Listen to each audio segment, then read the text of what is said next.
This thing working? Hopefully the green screen looks better today than it did yesterday. We're not even going to address the audio.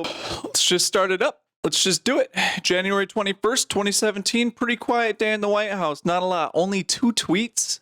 Only 2 tweets. We don't know a whole lot that happened today, but what we do know is a whole bunch of world leaders started getting in contact with Trump, congratulating him on his presidency.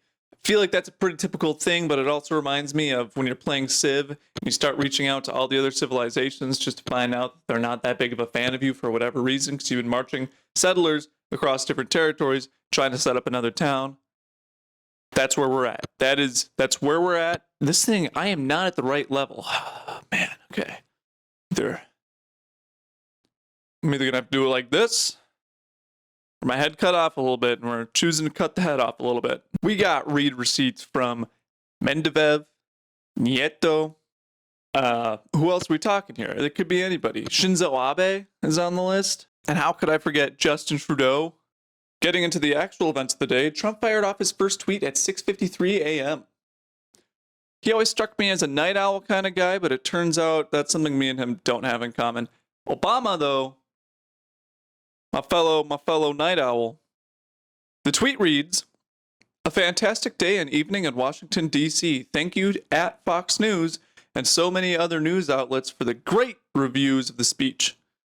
Following this tweet, Donald Trump attended a national prayer service at Washington National Cathedral on his first morning in office, a tradition dating back all the way to George Washington. While this was going on, a 200,000 person strong women's march walked down Pennsylvania Avenue, surprisingly without invading the Capitol. I don't know how they managed to do that now that we know how easy it is. Anyway, Wikipedia says the goal of the march was protection of our rights, safety, our health, and our families, recognizing that our vibrant and diverse communities are the strength of our community. Which is a sentiment that's really sweet.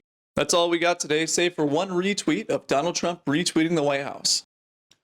Do not allow anyone to tell you it cannot be done. No challenge can match the heart and fight of the spirit of America. I feel like it definitely could have been worded better if I had to critique a tweet or a retweet for that matter. Hey, one last thing before I go. I forgot to mention yesterday that the President of the United States Twitter handle was passed over. And there's another important thing that I'm blanking on. What was it?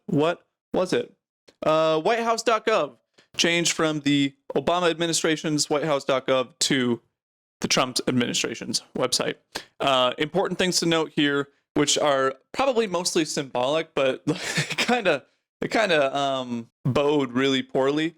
They removed the page about climate change and the page about civil rights.